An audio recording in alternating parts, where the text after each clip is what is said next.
Welcome back to my YouTube channel. ಇವತ್ತು ನನ್ನ friend ನಮ್ಮ ಮನೆಗೆ ಬಂದು, ನಿನ್ನೆ ಹುಣ್ಣಿಮೆ ಅಲ್ವಾ, ಕುಂಬಳಕಾಯಿದು ಸ್ವೀಟ್ ಮಾಡಿಕೊಡ್ತೀನಿ ಅಂತ ಹೇಳಿದ್ಲು. ಅವಳ ಮನೆಯಲ್ಲೇ ಕುಂಬಳಕಾಯಿ ತೊಗೊಂಡು ಬಂದಿದ್ದು ಆಲ್ರೆಡಿ ಕಟ್ ಮಾಡಿ ಹಿಂಗೆಲ್ಲ ಪೀಸ್ ಮಾಡಿ ಇಟ್ಟಿದ್ಲು ಅವಳು. ನಮ್ಮ ಸೈಡ್ ಗದಗ ಸೈಡು ಕುಂಬಳಕಾಯಿ ಸ್ವೀಟು ಭಾಳ ರೇರ್, ಕಮ್ಮಿ ನಾವು ಮಾಡೋದು. ಅದಕ್ಕೆ ನನಗೆ ಗೊತ್ತಿರಲಿಲ್ಲ ಕುಂಬಳಕಾಯಿದು ಸ್ವೀಟ್ ಮಾಡೋದು. ಅದಕ್ಕೆ ಅವಳು ಈ ಥರ ಮಾಡಬೇಕಕ್ಕ ಅಂತ ಹೇಳ್ಕೊಡ್ತಾ ಇದ್ಲು ನನಗೆ. ಕುಕ್ಕರಲ್ಲಿ ಎಲ್ಲ ಫುಲ್ಲು ಕಟ್ ಮಾಡಿ ಇಟ್ಟು ನೀರು ಫುಲ್ಲು ಅವೆಲ್ಲ ಮುಳುಗಬೇಕಂತೆ. ಆ ಥರ ಫುಲ್ ನೀರಿಟ್ಟು ವಿಸಿಲ್ ಹಾಕಿಸ್ಬೇಕಂತೆ.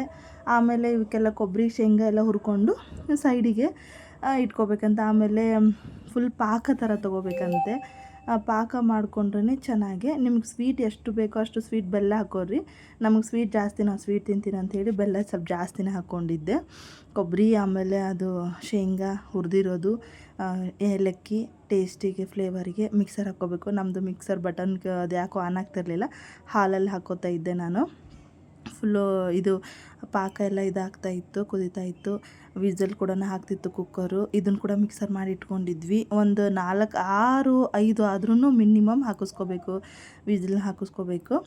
ಯಾಕಂದರೆ ಅದು ಸ್ವಲ್ಪ ಗಟ್ಟಿ ಇರುತ್ತಲ್ವ, ಹಾಗಾಗಿ ಆಗಬೇಕು ಮೆತ್ತಗೆ ಅಂತಂದರೆ ಹಾಕಿಸ್ಕೊಂಡು ಸ್ವಲ್ಪ ಹೊತ್ತಾದಮೇಲೆ ಓಪನ್ ಮಾಡಿದರೆ ಇಷ್ಟೆಲ್ಲ ಫುಲ್ಲು ಮೆತ್ತಗಾಗಿತ್ತು ನೋಡಿ. ಅದು ಫುಲ್ಲು ಮೆತ್ತಗಂದರೆ ಮೆತ್ತಗಾಗುತ್ತಂತೆ. 6 ವಿಸಿಲ್ಸೇ ಹಾಕಿಸ್ಕೊಂಡಿದ್ದು ನಾವು ಟ್ರೈ ಮಾಡಿ. ಅದು ಫುಲ್ಲು ಸಿಪ್ಪೆ ಕೂಡ ಸಪ್ರೇಟ್ ಆಗೋ ಥರ ಹಾಕ್ಕೋಬೇಕಂತೆ. ಒಂದೊಂದೇ ತಗೊಂಡು ಇಟ್ಕೋಬೇಕು. ಇಲ್ಲ ಅಂತಂದರೆ ಅದು ಸಿಪ್ಪೆ ಮೇಲಿಂದು ಅದೆಲ್ಲ ಮಿಕ್ಸ್ ಆಗಿಬಿಡುತ್ತಂತೆ. ಸ್ವಲ್ಪ ಹೊತ್ತು ತಣ್ಣಗಾಗೋಕ್ಕೆ ನಮ್ಮ ಮನೆ ವಿಂಡೋದಲ್ಲಿ ಇಟ್ಟಿದ್ವಿ. ಸ್ವಲ್ಪ ತಣ್ಣಗೆ ಅದಾದಮೇಲೆ ಅದ್ರ ಮೇಲಿಂದ ಅಷ್ಟೇ ತಕ್ಕೊಂಡು ಕೆಳಗಿನ ಸಿಪ್ಪೆ ಹಾಗೆ ಬಿಡಬೇಕಂತೆ. ಸಿಪ್ಪೆ ಎಲ್ಲ ಮೇಲಿಂದ ತಗೊಳ್ಳೋಷ್ಟಿಗೆ ಅದು ಸ್ವಲ್ಪ ಟೈಮ್ ಆಗುತ್ತೆ. ಅವಳು ಪಾಪ ಮಾಡಿಕೊಟ್ಲು.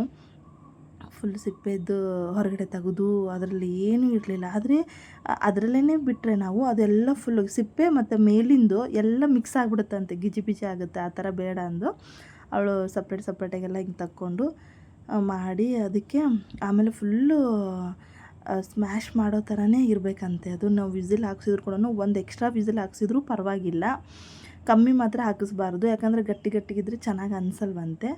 ಹಾಗಾಗಿ ಸ್ಮ್ಯಾಶ್ ಮಾಡೋ ಥರ ನಿಮ್ಮದು ಸ್ಮ್ಯಾಶ್ ಮಾಡೋದಿದ್ದರೆ ಅದನ್ನು ಮಾಡ್ಬೋದು. ನಾವು ಮಾಡಬೇಕಂತ ಇಟ್ಕೊಂಡಿದ್ವಿ. ನನ್ನ ಮಗಳು ಅದನ್ನು ತೊಗೊಂಡು ಆಟ ಆಡೋಕ್ಕೆ ಸ್ಟಾರ್ಟ್ ಮಾಡಿದ್ಲು. ಅದಕ್ಕೆ ಅವಳು ಪಾಪ ಸ್ಪೂನಿಂದನೇ ಮಾಡಿದ್ಲು.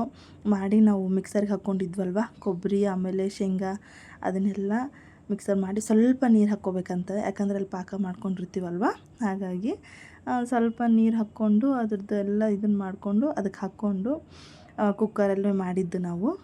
ಪಾಕ ಕೂಡ ಕುಕ್ಕರಲ್ಲೇ ಹಾಕಿ ಫುಲ್ ಹಿಂಗೆ ಸ್ಮ್ಯಾಶ್ ಮಾಡಿದ್ದಕ್ಕೆ ಪಾಕ ಮಿಕ್ಸ್ ಮಾಡಿಕೊಂಡು ನಿಮಗೆ ಕನ್ಸಿಸ್ಟೆನ್ಸಿ ಯಾವ ಥರ ಬೇಕೋ ಆ ಥರ ಮಾಡ್ಕೊಳ್ಳಿ. ಗಟ್ಟಿ ಬೇಕಂದರೆ ಸ್ವಲ್ಪ ಪಾಕ ಹಾಕ್ಕೊಳ್ಳಿ. ನಮಗೆ ಸ್ವಲ್ಪ ನೀರಿದ್ರೇ ಟೇಸ್ಟ್ ಅಂಥೇಳಿ ನಾನು ಭಾಳನೇ ಪಾಕ ಮಾಡ್ಕೊಂಡಿದ್ವಿ. ಸ್ವೀಟ್ ಕೂಡ ಬೇಕು ನಮಗೆ ಅಂತ, ಸ್ವೀಟ್ ಭಾಳ ತಿಂತೀವಿ ನಾವು ಒಂದು ಸ್ವಲ್ಪ. ಹಾಗಾಗಿ ಅದೆಲ್ಲ ಪಾಕ ಹಾಕಿ ಕೊಬ್ಬರಿದು ಎಲ್ಲ ಹಾಕಿ ಚೆನ್ನಾಗಿ ಫುಲ್ ಮಿಕ್ಸ್ ಮಾಡಿ ಒಂದು ಸ್ವಲ್ಪ ಹೊತ್ತು ಕುದಿಸ್ಬೇಕು. ಕುದಿಸಿದರೆ ಅದ್ರದ್ದು ಒಂಥರ ಸ್ಮೆಲ್ಲೂ ಬರುತ್ತೆ. ನಾನು ಅದನ್ನ ಅಬ್ಸರ್ವ್ ಮಾಡಿದೆ. ಸ್ವಲ್ಪ ಗಟ್ಟಿನೂ ಆಗುತ್ತೆ. ಅದಕ್ಕೆ ಗಟ್ಟಿ ಆಗಿರದೆ ನಮಗೆ ನೀರು ಬೇಕಾಗುತ್ತಲ್ವ, ಹಾಗಾಗಿ 2 ಗ್ಲಾಸ್ ಹಾಲು ಹಾಕ್ಕೊಂಡು ಮಿಕ್ಸ್ ಮಾಡ್ಕೊಂಡ್ವಿ. ಡ್ರೈ ಫ್ರೂಟ್ಸು ಏನಿದ್ರೂ ಪರವಾಗಿಲ್ಲ, ಗೋಡಂಬಿ ಬಾದಾಮು ಏನಿದ್ರೂ ಪರವಾಗಿಲ್ಲ, ಇರಲಿಲ್ಲ ಅಂದರೂ ಓಕೆ.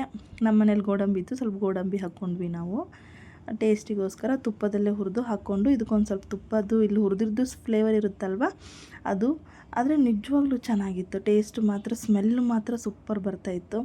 ಅಷ್ಟರಲ್ಲೇ ನನ್ನ ಮಗಳ ಫ್ರೆಂಡು, ಇವರು ಮುಂದೆ ನಮ್ಮ ಮನೆ ಮುಂದೆ ಕಿಟಕಿ ಫ್ರೆಂಡ್ ಇವಳು, ಆ್ಯಕ್ಚುಲಿ ವಿಂಡೋ ಫ್ರೆಂಡೇ ಹೇಳಿದ್ರು ಓಕೆನೇ. ಇವಳು ಕಿಟಕಿಯಲ್ಲೇ ಇವ್ರದ್ದಿಬ್ಬರು ಮಾತು, ಇವರಿಬ್ಬರು ಆಟ ಆಡೋದು ಎಲ್ಲ. ಆಮೇಲೆ ಒಂದು ಸಲ ಅವಳು ಬಂದಿದ್ಲು ನಮ್ಮ ಮನೆಗೆ ನಿನ್ನೆನೇ. ಬಂದು ಆಟ ಸೈಕಲ್ ಆಗಿದ್ದಕ್ಕೆ ನಾನು ನೋಡಿಲ್ಲ ಗೊಂಬೆ, ನಿಮ್ಮ ಮನೆಗೆ ಬರ್ತೀನಿ ಅಂಥೇಳಿ ಅವರಮ್ಮ ಪಾಪ ಈ ಕಡೆ ಸೈಡ್ ಬಿಟ್ಟಿದ್ದರು. ಫುಲ್ ಆಟ ಗೊಂಬೆಗೆ ಒಟ್ಟು ಫ್ರೆಂಡ್ಸ್ ಇರಬೇಕು. ಒಬ್ಬಳೇ ಇರೋಕ್ಕಂದರೆ ಬೋರ್ ಅವಳಿಗೆ. ಹಾಗಾಗಿ ಫ್ರೆಂಡ್ಸ್ ಇರಬೇಕಲ್ವ. ಅವಳು ಆಲ್ಮೋಸ್ಟ್ ಫ್ರೆಂಡ್ಸಿಗೆ ಶೇರ್ ಮಾಡಲ್ಲ ಸಾಮಾನು. ಆದರೆ ಇವಳ ಹೆಸರು ಲಡ್ಡುಗೆ ಶೇರ್ ಮಾಡ್ತಾಳೆ, ಆಟ ಆಡ್ತಾಳೆ. ಫುಲ್ ಅವಳಂದರೆ ಇಷ್ಟ.